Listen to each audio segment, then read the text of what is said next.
All right, ladies and gentlemen, today I have the privilege of introducing you to Chief Ray Iverson. Chief Iverson is currently with the Redwood City Fire Department. Chief, you've been there about 18 months. I had to look it up because I didn't know where that was at, and found out you're in that San Francisco Peninsula. I think it's 27 miles south of San Fran and 24, 25 miles northwest of San Jose, in a decent sized metro area, 115,000 people. I know we were talking a few minutes ago and you said you guys have 7 stations, about 100 personnel that you guys work with. A little bit about Ray before I ask him to introduce himself. Fire Chief in the past of the San Mateo Consolidated Fire Department, Assistant Fire Chief, Fire Marshal for Sacramento Metro, Battalion Chief Fire Marshal with the City of Benicia, Fire Inspector with Contra Costa County Fire Protection District and the City of, and I said it wrong last name, is it Vacaville? That's correct. Vacaville Fire, firefighter with Union City, Vacaville, and American Canyon Fire Protection District. Holds an associate's in fire technology, Bachelor of Science in Fire Admin, and pursuing a Master's of Public Admin. And Ray, before I have you jump in, I just tell you, and I said this just a minute ago when we were prepping for this, you really are one of the leaders that I love to follow on LinkedIn. There's this quiet, powerful presence about you that I really appreciate, because it feels like, from the stuff that I've seen online with you, that you're not reaching for attention, and yet you have a lot of people who you influence. And I think this is a lot about your character, right? Because some guys are like, hey, look at me. You're not that guy. And yet there's a lot of people who really care about hearing your voice. And so I deeply appreciate you. I appreciate kind of your humility and your meekness, the steadiness that you bring. So I'm absolutely stoked to have you on today, and can't wait to hear kind of your perspective. So tell us a little bit about yourself, personally, professionally, who you are outside of fire service, inside of fire service, family. Like, just give us a few minutes before we jump into the questions. All right, thanks. No problem. As you mentioned, I've been in the fire service since 1991, just about 32 years in the fire service, and second generation firefighter. My father before me was a firefighter. Worked 20 years for the Oakland Fire Department. So I had that in my DNA, going in.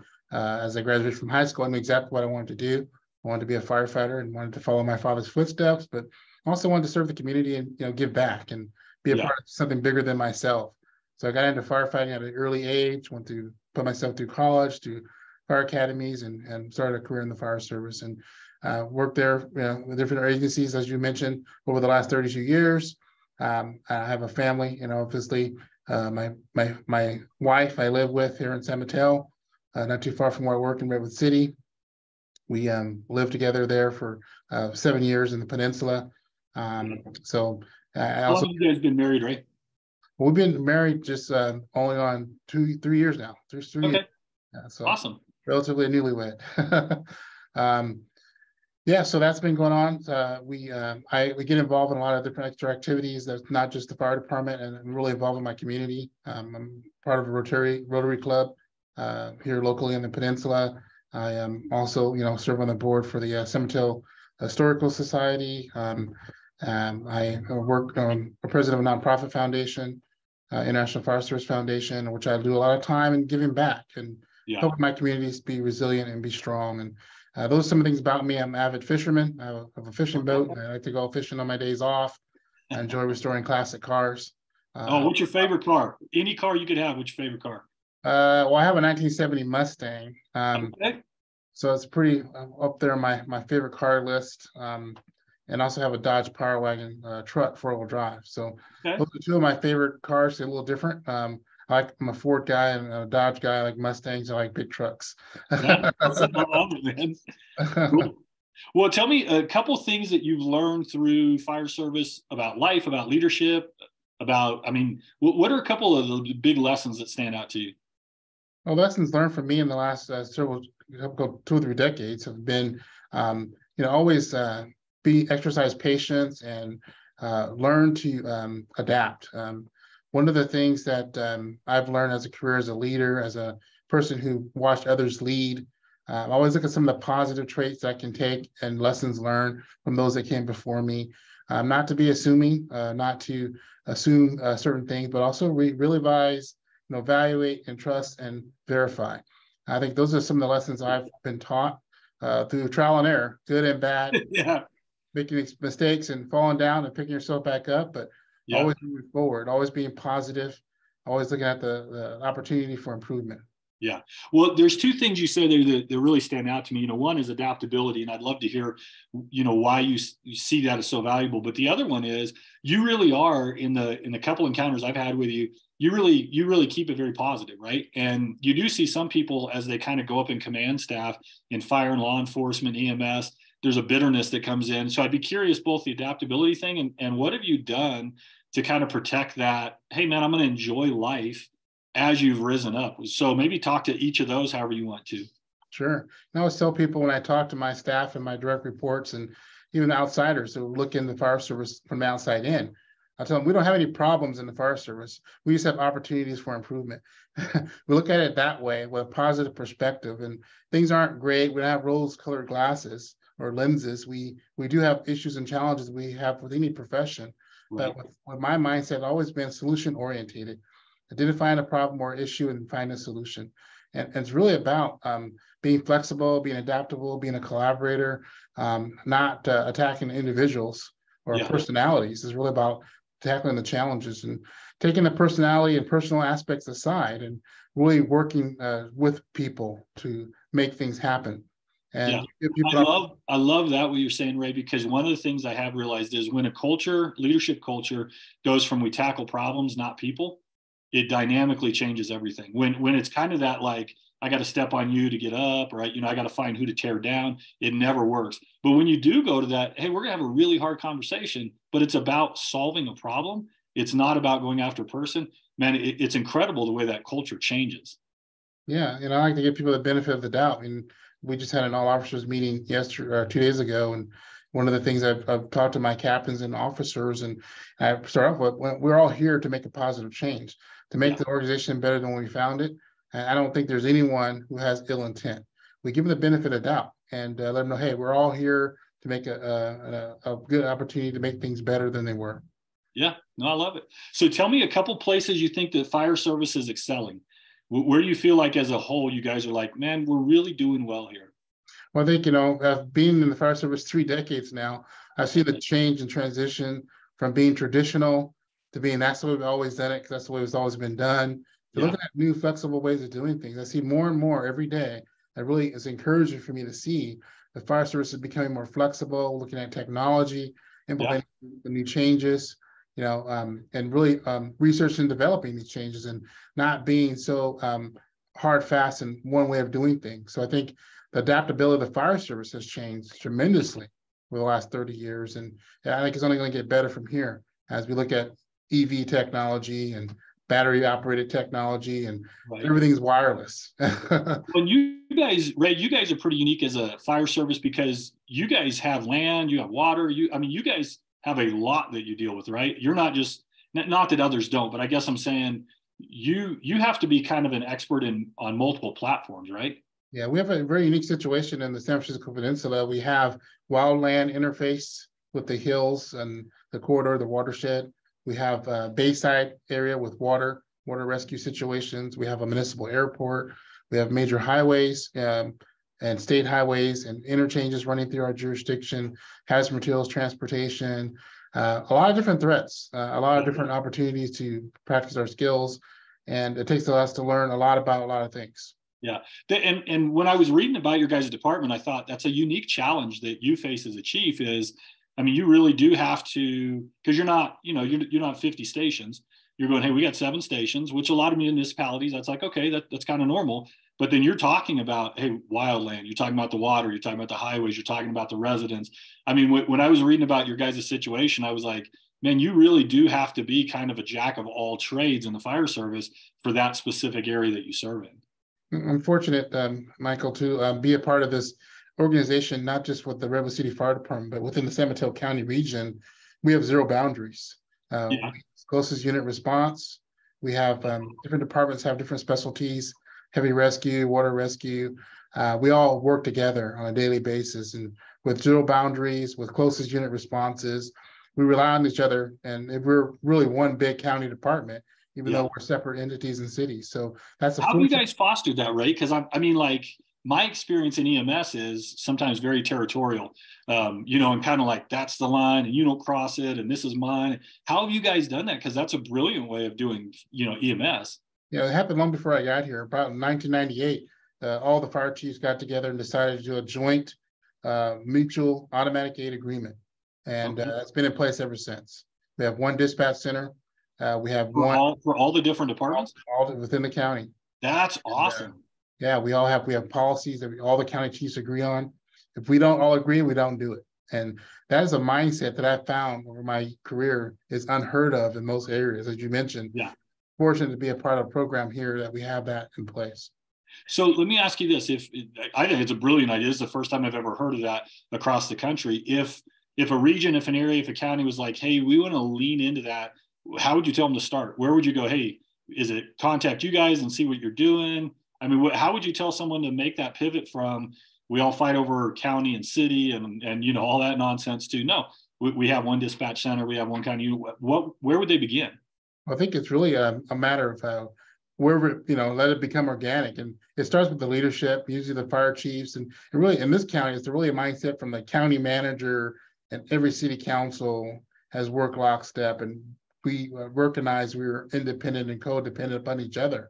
But wherever that level starts, whether it be a fire chief with other fire chiefs, it has to start somewhere. And it's really a grassroots effort to get that mindset changed and philosophy changed to where we're working collaboratively. We're not territorial. We understand that fires have no address or zip code. I love that. Or do disasters. Right. And we come together all the time. And I think that's a mindset change. It's a mind shift change. It's a paradigm shift, whatever you want to call it. But it has to start with someone starting that fire to understand, no pun intended, sparking that interest to have that conversation to make it happen. Dude, I love that. I love that line about, hey, fires don't have addresses, zip code. They're indiscriminate.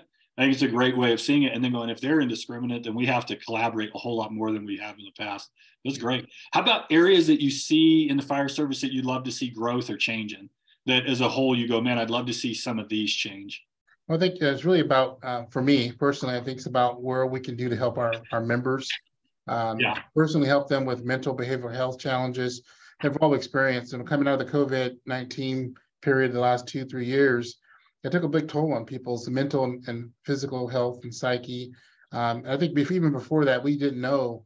A lot of those things become more evident when we have these traumatic events happen in periods in which people have been suppressed emotionally or traumatic impacts to shock to our systems. I think that's something we can really focus on in the fire service. There's been a lot of effort in that area, but there's a lot more work that can be done on really driving that home and helping our members for the longevity of their career be able to be sustainable. We have to really address that need. Yeah, it's interesting because you bring it up, like with COVID, the medical side of COVID, they talk about long haul COVID, where you have those impacts that go on way past it. And what I've realized is talking to organizational leaders is there's also been that mental health kind of long COVID. It's like, well, the pandemic's over, however you want to say that, right? Like everybody's talking about it's over in it, but the impact of it is really now starting to be felt. And you see people who, after enduring COVID, are quitting their career.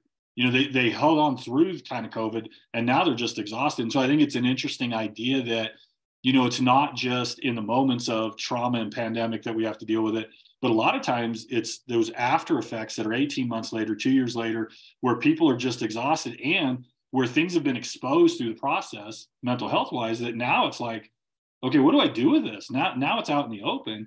And I think, where mental health was already starting to improve dramatically for EMS prior to COVID, I think now there's more exposed. And so there's even more opportunity, but there's also more weight to it as well. I agree. I think it's really important that just like, PTSD and those things are problematic when they become over a distant period of time. And people, it calls the cup half full, half empty. That cup fills up and it overflows. So I think we're experiencing some of the traumatic impacts of 2 years ago that are starting to come to light and daylight themselves. And we have to continue to stay vigilant on that and look at opportunities and partner with those that can help in that area. So we've been doing that here. We've been working with different organizations to partner, give people tools to be able to cope with mental behavioral health challenges, whether it be at their home life or at the workplace. how to interact with each other, how to help each other, how to recognize signs and symptoms where people may need help through peer counseling, through intervention, through training and tools. And we do something called a decompression, where when people get off shift, they get to decompress before they go home to their families. Work with our local equestrian center. They can go pet horses and go on walks and decompress before getting reassimilated back into their home life. Things simple as that, right, can help our folks. And I love it. Well, it's that idea, right? I think finally within EMS, we figured out that, you know, what's better than the prescription is to prevent it, right? What's better than like, okay, well, this is how we fix post-traumatic stress. This is how we can prevent it, or this is how we can process it. So I love, you know, where you guys are like, hey, we have a decompression time, go pet a horse, you know, like that's brilliant. I think I love it. Right. There's so many people within EMS that I meet who they, if you would teach them how to cope, they could cope and they wouldn't get to those places. But what we do is go, hey, once you're there, we'll help you. Instead of, hey, this is how to have a better marriage. This is how to have a better home life. This is how to be better physically fit. I love that. That's brilliant. I think how cool for your firefighters, right? To know you guys care enough to go, hey, we're going to make space for you at the end of your shift. So when you go home the best version of you, not the exhausted version of you. I think that's brilliant. I love that. Michael, I think you hit it right on the head of the nail when you said we were more sometimes reactionary. Right. In the fire service, we were trying to be proactive and trying to prevent things from happening. And we need to do that with our personnel and be proactive, not reactive. When it gets to the point where they need intervention and crisis management, that's too late. Yeah. Well, I love it, Rex. I think of like wildland fires, and the little bit I've learned about it is, hey, the best way to put out a fire that's kind of in the brush is to clean it all up before it ever starts. Make sure that, you know, you cut your underbrush and you've got your branches up at a certain height, and taking that and go, hey, we know that in the fire service. Okay, apply that to our lives. What does it look like to have that barrier around your personal life so that a fire can't run up to it? You know, what are the branches that need to come down? What's the clearing that needs to happen? The thing about fire service that amazes me is what you guys do tactically and kind of physically is brilliant on the psychological and emotional side, but a lot of times we just don't make that connection. It's like, you know, well, this is how we prevent fires. Okay, well, how could you prevent a fire in your life? You know, well, this is how we make sure that quality of life, or, you know, we're protecting life, even if property burns down. But then we don't do that relationally, right? I will burn a relationship to the ground. And like, what did you do that for? Well, I didn't like what he had to say. Like, okay, we wouldn't have run into that house. Why did you run into that house relationally? So I think that connection can be huge in the fire service. I agree. So how about this one? This is one that most of my fire chiefs don't like to answer, but I'm always intrigued by it. It's a hard question, but are there any lies in the fire service that you see that you go, hey, this is just something I think we believe that other people outside would challenge us on? Any thoughts or principles or strategies? Well, I think, you know, one of the things we always hear in the fire service, jack of all trades, masters of none. And right. Some people may say, well, you talk to someone in the public, you don't know everything. No, we don't know everything, but we have to know a lot about everything. Yeah. We have to be able to adapt to everything, every situation. We may not have all the answers, but we know how to find them.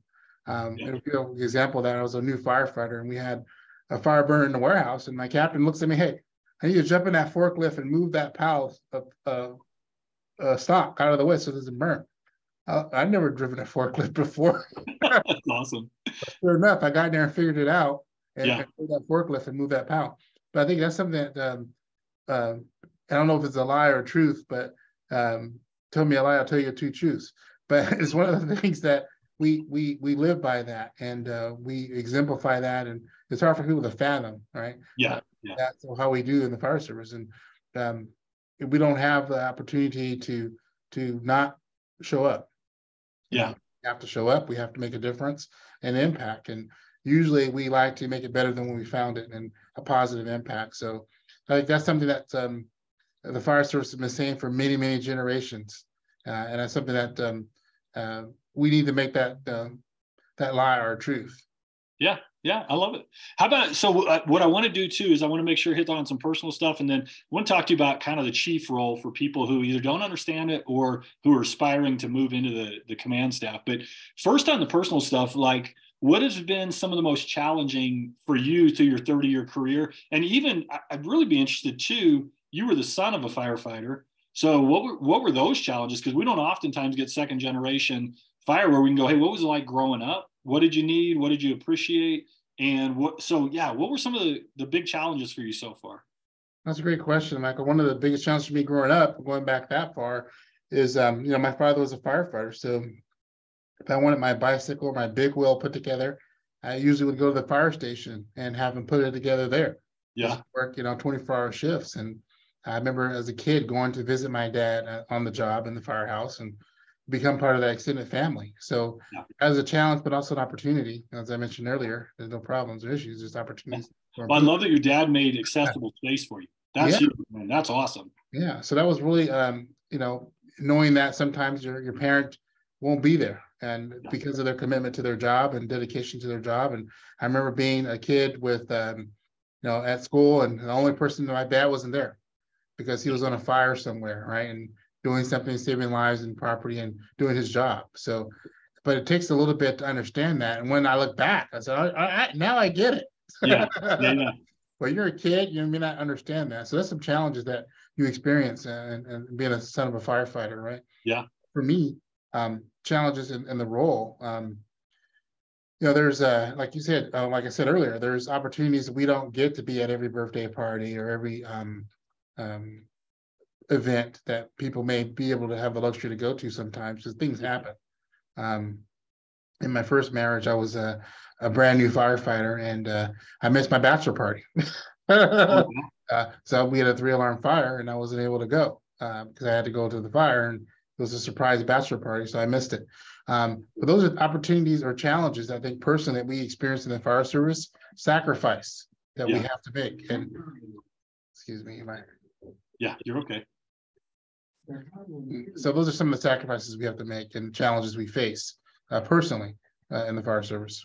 Well, I love you were talking about family a little bit, and I was talking to another chief the other day. I don't remember which one. I think it was with a law enforcement agency, and they were saying that they do family academies for their new recruits, which is something that I hadn't heard that I really appreciated. And they said they bring in the families of the new recruits a couple evenings, while they're in the academy, and they go, "This is what your spouse, your husband or wife's going to go through. This is what it's going to feel like." And they said they bring moms and dads in and stuff, and they would tell them, they're going to feel this, they're going to experience this. And what I thought was cool was it wasn't just about, the secondary person, this is what you're going to feel, is they kind of gave a context for this is what their career is like. Because, when you're connected to, my older brother's a fire chief, my son's a cop, when you're connected to him, you don't know what that career costs you guys personally. And so I love that people would create places where they go, hey, let me tell you what it's going to be like when the tones go off at 2 a.m, 3 nights in a row, or, that kind of like your adrenaline isn't ever going to go down. And the second it goes down, it's going to pop back up. And I think those conversations are really cool and really helpful for the family units of firefighters, for cops, for EMS, all across the boards. Well, it's interesting, Michael, you bring that up. We just had that conversation this morning at my command staff meeting. We're talking about, we were hiring 12 firefighters. We have a new recruit class starting in March 6th. We just had this very same conversation about having a orientation with family. And we went to the point of where we bring a family member from our last academy to come talk to them. Oh, that's great. Testimonial.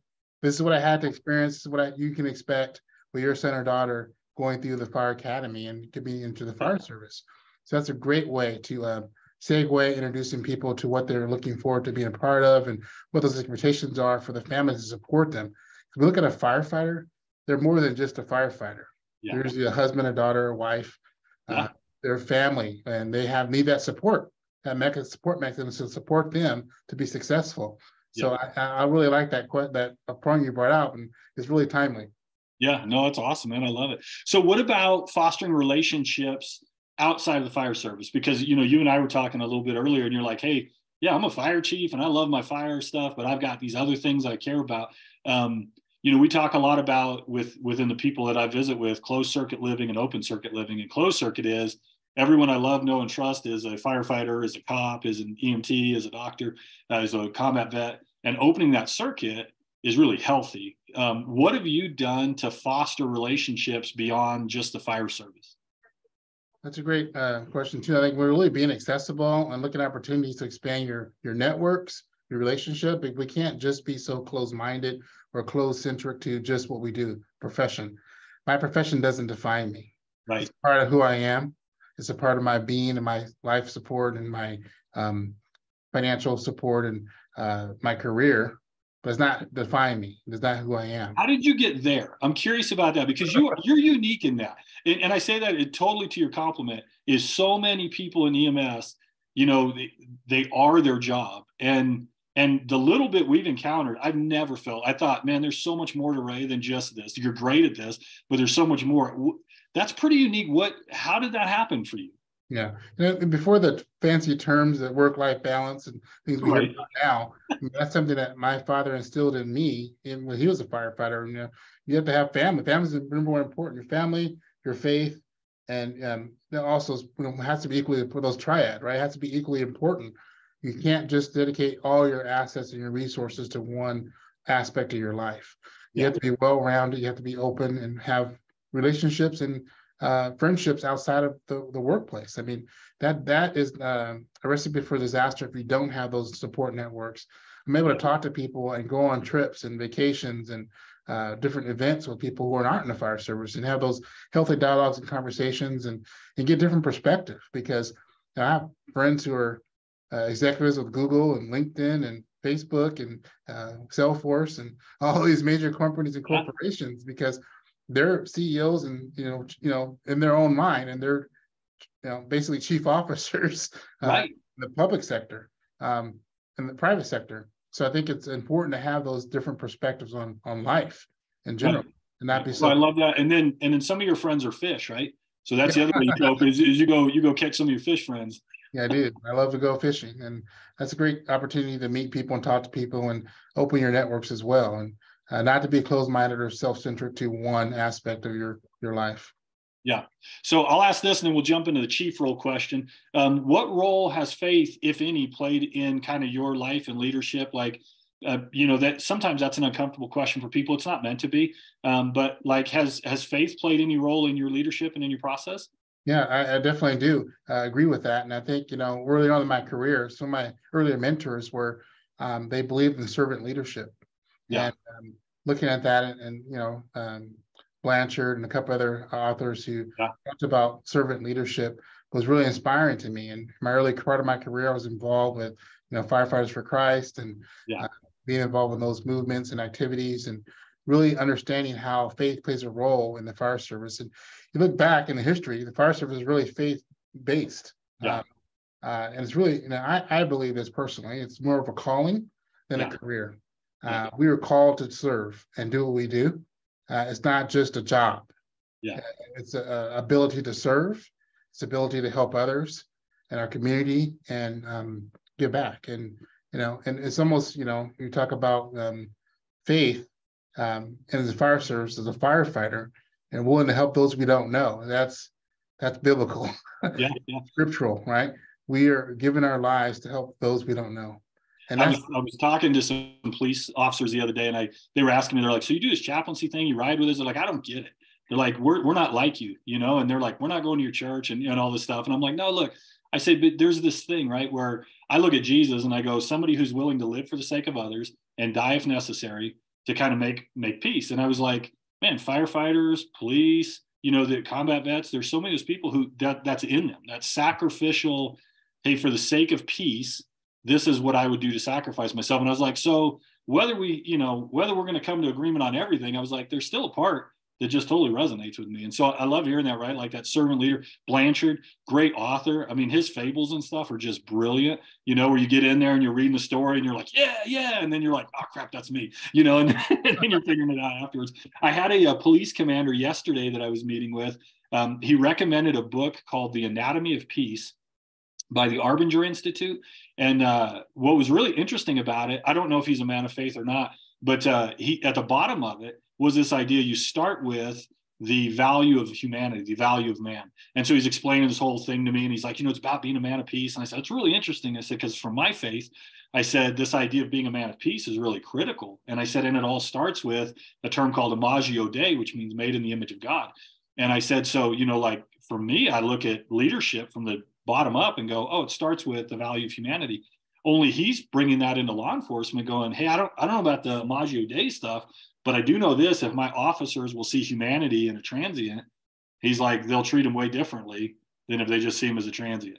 And so we were talking some about like that humanity piece, the value piece. And I hear that, you know, as you're talking about serving those people because they matter. And you said earlier, and I love this, right? Like, hey, we're going into a bad day. We're trying to make it better. You know, we're not just trying to stop it. We're actually trying to improve the situation, which, you know, as a faith-based person, I'm like, well, man, that's what Jesus did. Yeah. He came into a mess and went, I'm gonna make it better. And if we can carry that attitude, I think that's huge, man. Yeah. And for me personally, I profess to be a Christian, and I believe being a Christian means to be Christ-like. Yeah. And exemplify the example that he left for us to follow. And, you know, whether it be in our service in the fire service, in our personal lives, living that by example, and, you know, doing and exemplifying that is important. So I think that's something that I look at. And we have different denominations, different faiths, and sure. different people and religious backgrounds. And the fire service is really a melting pot of all that. And it's really looking at those and respecting that and honoring that. We're privileged to have, you know, our local fire group. We do an annual memorial where we recognize those that have died, and whether in the line of duty or not, but they were a firefighter at one point, and we recognize that. We do a non-denominational service every year, memorial for them. And we just started doing something called a blue mass for our Catholic members, and every year we do a blue mass, and it recognizes how faith has a role in what we do and a purpose in life. I love it. And I love too that idea where I'm very passionate with Jesus guy. I'm like, hey, I'm not going to force that on you. I want to celebrate, like bring your faith, bring your love, your mercy, your grace with you. And yeah, we're going to be different. We'll be grown up enough to be different and not go, hey, we're all the same. But I love making space. And so some of the things you're talking about, right? Like, hey, we're going to do a blue mass. Like, cool. I've never done that before. Let's go check it out. Let's see what that's like. And let's honor those people. I think can be really cool. Sure. Good. Well, chief role, I'm always interested. What was some of the biggest surprises for you when you moved from the floor to being a chief that maybe surprised you, or you were like, yeah, I had to really work on this? Yeah, that's a good question. You know, one of the things coming from different ranks, from being a buddy to boss, right? You talk about that, from being a firefighter to being an officer, a captain, a lieutenant. That's a change. You know, you're no longer you're one of the guys. People are quiet when you walk in the room. It's true. Yeah, but times 10 when you become a fire chief, as a battalion chief, as an assistant chief, as a deputy chief, but as a fire chief, and I've been told this, and I didn't believe it until I actually experienced it. And the chief I took over for, he told me this. He said, "You never know what it's like to be a fire chief until you sit in that seat. Yeah, you are that guy or gal." And I said, what is he talking about? I can do this job. Became a fire chief, and he was right. You never know what it's like until you experience it. So I think that's the biggest surprise to me, that and only a fire chief can tell you what it takes to be a fire chief. Yeah. Because they experienced it. And we have some premonition or idea. We kind of have an outside perspective, but you never know until you walk a mile in those shoes what it's like to do it. Yeah. So if somebody were aspiring to be a chief in the future, right? Say maybe they're, you know, a firefighter, they're a medic, they're an engineer right now. What are some of the things that you go, this is how I would tell you to prepare yourself professionally, but also prepare yourself personally so that when you're there, you're ready for it? Yeah. I think really talking to those chiefs who've experienced this job and getting some enlightenment from them, and also just being humble and honest with yourself, and knowing that you don't know everything. You will learn, and you will learn some things, good and bad, with trial and error. You have to experience some of those fall downs and pick yourselves up before you get to a point where you're, you know, going to be able to be smooth sailing. So there's some struggles there, there's some conflicts there that you have to resolve, and knowing that going in, not with winders, knowing that, hey, I'm going to make some mistakes, I'm going to learn from them.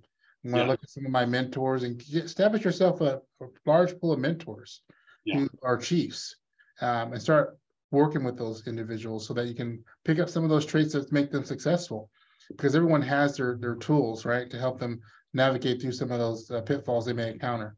Yeah. I love the idea that I don't know is an okay answer, right? Because I think we get in executive leadership positions and we think I always have to have the answer, and to give yourself the grace to go, no, I don't know. And sometimes I'm going to think I know and I'm going to be wrong. And recovery is really the issue. What am I going to do when I find out I don't know? What am I going to do when I find out I'm wrong is way more important than never being wrong. right? And so I think that humility that you talk about, hey, you're going to have things you're great at, you're going to have things you're not so great at, and when you're not great at it, go find somebody else. Hey, look, I'm not great at this. What do I need to do? And I love to. I was talking to Greg Rogers the other day from Spokane Valley, and we were talking about the value of mentoring, and that idea of like, hey, go grab people and say, tell me what it's like where you're at, so that I can kind of begin to navigate that way, as opposed to sitting back and going, well, I'll figure it out when I get there. Like, there's no reason to do that, Yeah. So let me see a couple more. One or two of the best resources or processes that you've seen or brought about as a chief that you're like, hey, we did this and I loved it. Resources and processes. That's a great question too. I think one of the things I'm looking at, as far as I've utilized resources throughout my career to bring in subject matter experts to help navigate through some of the challenges, whether it be strategic planning or workforce development, get to know my team. So I had some reliable sources I was able to use to bring in to help navigate through those things. And those are some resources that, I would recommend if you have those resources in your area or know someone that can navigate and help facilitate some of those challenges. It's important to have them on your side and use those people and those resources to make your product be more effective, because a lot of times we can talk to her blue in the face. But we have someone else saying the same thing, it's going to come across and help the issue and situation move forward a lot smoother. Anyone that's been married or had kids knows you can say it all day long, and then somebody comes on, my boss told me, you're like, I've been telling you that for 10 years, it's like that outside perspective for some reason has so much power. Yeah, so the light bulb will pop on and they'll get it. Sometimes it takes that different perspective, different teaching style, different voice to say the same thing to really make that happen. So yeah. Well, so if you had all the money in the world for your fire department, what's something that you would do tactically, and what's something you do for the sake of mental health, wellness, that kind of stuff? Well, if I had all the money in the world, tactically, I'd have a second truck, a second battalion chief. No. That's awesome. And have those extra resources, and 4-person in every engine, 5-person in every truck. But that's something that each jurisdiction can only afford what they can afford, and the services they have is what the purse strings will allow. So that's the tactical side, right? You want the panacea of all fire departments. But on the physically and emotionally side, I think one of the things I've benefited from or my previous organizations and having a full-time person that serves as a coach and a mentor, and for the organization at every level. And we called this person coach, literally. And he would work with every person in the organization, from the tailboard firefighter up to the fire chief, and just be that person, that sounding board, and just checking in with, hey, how are you doing? How are things going? How's your this going on with your family life? And being that person to help guide them through their career and be a resource for them, both mentally, physically, and giving them advice on dieting, advice on exercise, and advice on life. I mean, that coach inside the organization that will be able to give that attention to the people that they need to be successful. Yeah, I love that. I was a pastor for almost 30 years, and then have started my own business and do chaplaincy work. And as I've kind of entered into working with police and then working with fire chiefs, what I have realized is we try to piecemeal that together. We do some peer support. We have some volunteer chaplains over here.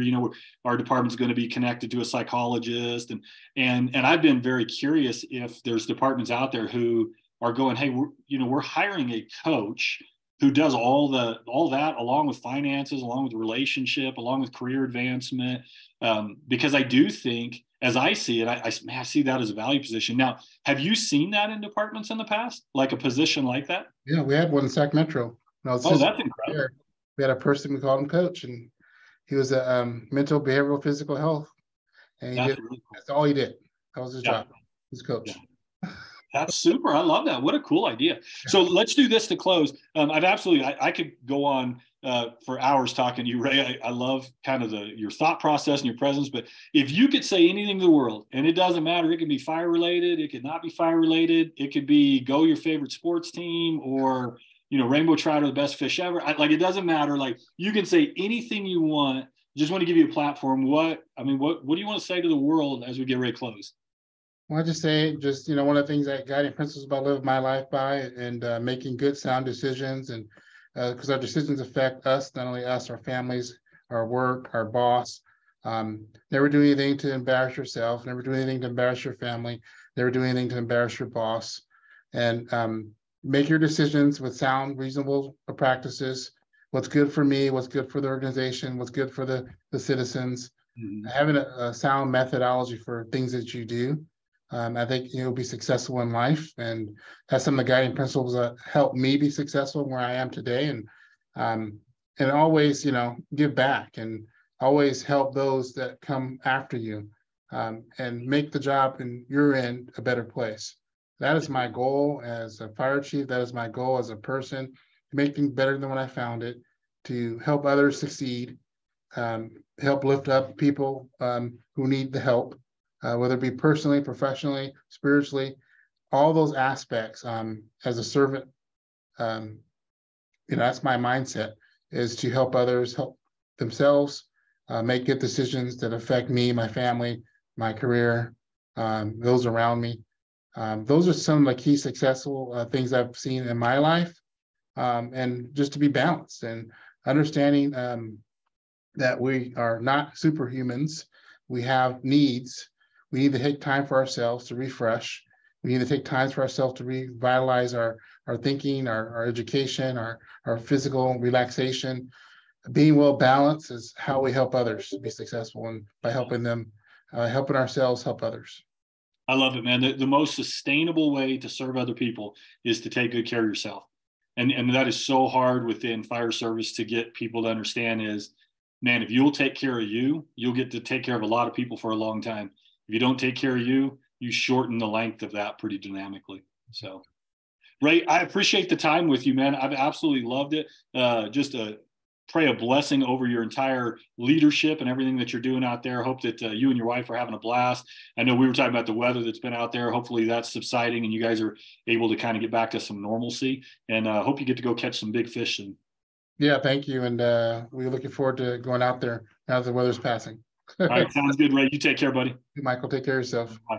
Bye-bye.